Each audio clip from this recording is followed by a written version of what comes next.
Hello, I'm Steve Shaw, National Coordinator of Football Officials and Secretary Rules Editor for the NCAA. And today we're presenting our first media video for the 2023 season, and we're going to be focused on our rules changes.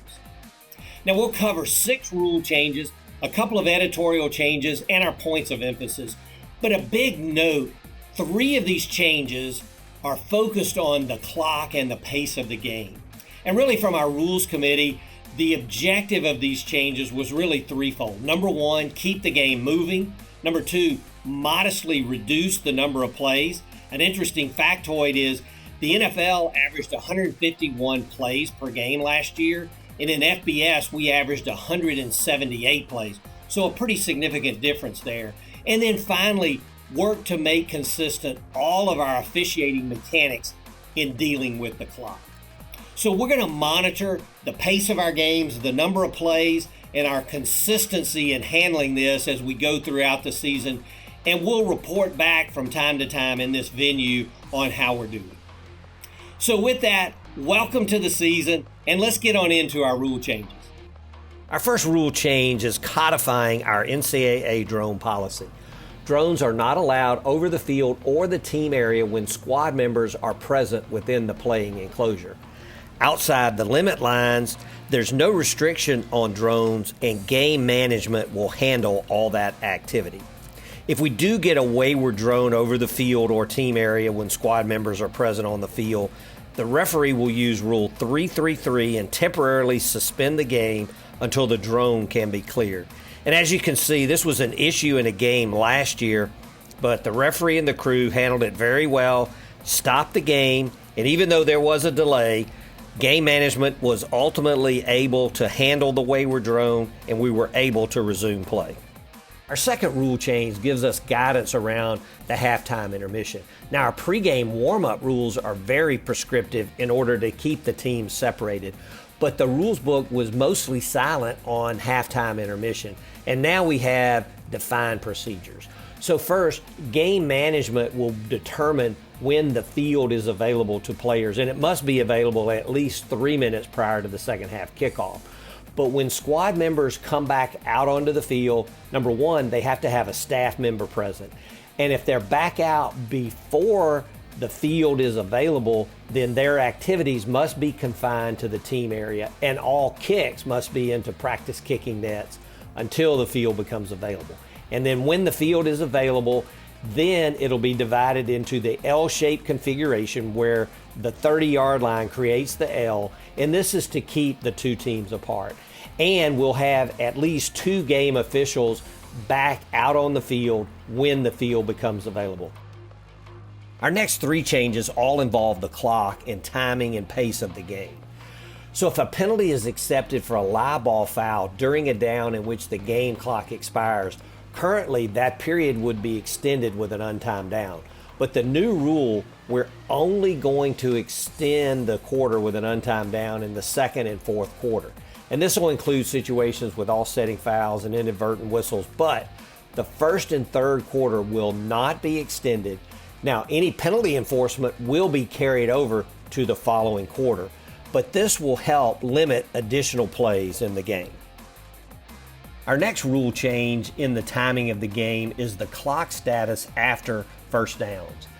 Now, with 2 minutes or more remaining in a half, the game clock will no longer be stopped to award Team A, the offense, a first down when the play ends in bounds. But with less than 2 minutes remaining in the second and fourth quarters, the game clock will be stopped to award Team A a first down and will restart on the referee's signal when the ball is ready for play. Now, based on our studies, we feel like this will take 7 to 8 plays out of each game, so a minimal number of plays, but will still give the opportunity for the offense to score late in the half. And one point of note, we're delaying the implementation of this rule until 2024 for all Division III games. Our final clock change that impacts flow of the game is that we will no longer allow consecutive charged team timeouts by the same team in any individual dead ball period. As we know, each team is entitled to 3 charged team timeouts during each half, but now no more than 1 of those charged team timeouts is available per team, per individual dead ball period. And we get the question, so what if a team calls timeout when they don't have one, or the second in a dead ball period? There is no penalty. The officials will just not acknowledge the request for timeout. Our final rule change allows the optional use of instant replay in games that do not have an instant replay booth official. It must be in full compliance with Rule 12, our replay rule, with the following exceptions. The referee becomes the sole decision maker on any review. They go to the sideline to a tablet that's connected to two cameras, a sideline and end zone. They can take a crewmate with them, but the referee makes that final decision. Also, the referee will stop the game to review all targeting fouls that are called on the field, but the only other method to stop the game for review is through a head coach challenge. But this is a great way to modernize our game, primarily in the Division II and Division III levels, where they can have replay without a replay booth official. Our first editorial change we're going to take a look at is a slight tweak to our blocking below the waist rule. Now remember, last year we limited blocking below the waist to inside the tackle box for both the offense and the defense, and it was very successful in terms of reducing injury rate to players. But we had an exception in Team B. The defense was allowed to block below the waist against the ball carrier. And by definition, a ball carrier is a runner in possession of a live ball.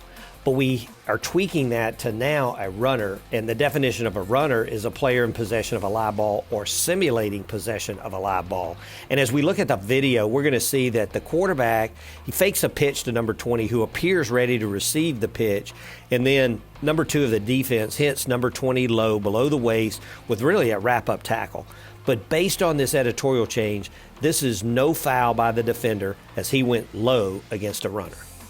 We also have an editorial change to when the kicker's protection under the roughing the kicker rule ends.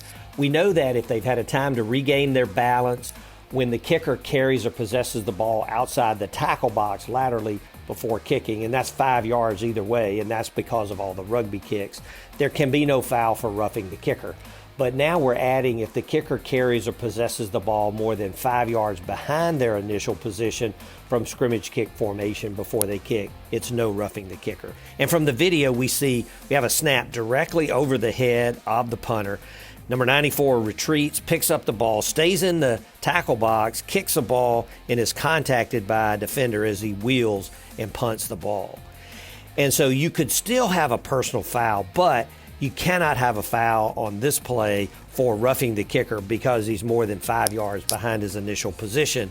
So this would not be a foul on this play. For our closing thoughts, I want to share the points of emphasis for our 2023 season. And number 1 is protection of defenseless players and targeting. Really, all of our player safety rules are top of mind for our officials, but certainly targeting and use of the helmet in the game. We're making progress there. Player behavior is changing in a positive way. We've seen the targeting numbers go down over the past 3 years, and we want to continue that trend, but our officials will not back away anytime there's a player safety issue involved in the game. We'll get the marker down. Next is disconcerting signals, clapping, defensive shifts, all that activity around the line of scrimmage is a point of emphasis. The defense is allowed to shift, but they can't simulate action at the snap, so that's an area we'll continue to focus on. Feigning injuries is really focused to players and coaches, and that's a bad look for our game, and we've made some improvement there, but from an officiating perspective, if a player presents as injured, we're going to stop the clock and let that player get help from the medical staff. The officials will never make a judgment call on feigning injuries. Unsportsmanlike conduct. The Rules Committee really has said that the officials are doing a good job on celebration type fouls. We're not being overly technical. We're letting players celebrate with their teammates. But any taunting action that is directed at an opponent must be penalized. This is a bad look for our game, and it leads to bad things in our game. Sideline management and control really focuses on the coaches on the sideline. they're allowed to have their say, but if they come out onto the field of play, 2 feet in the green grass, debating an officiating decision, that's no longer a judgment call. That's an automatic unsportsmanlike conduct. And we'll do a good job communicating with the coaches. If they'll stay in their team area in the white, we'll work well with them. And then finally, illegal contact against a passer really falls under protection of defenseless players, and we have to do a great job. So that's the changes for this year. Best of luck to all in week 0, and let's have a great season.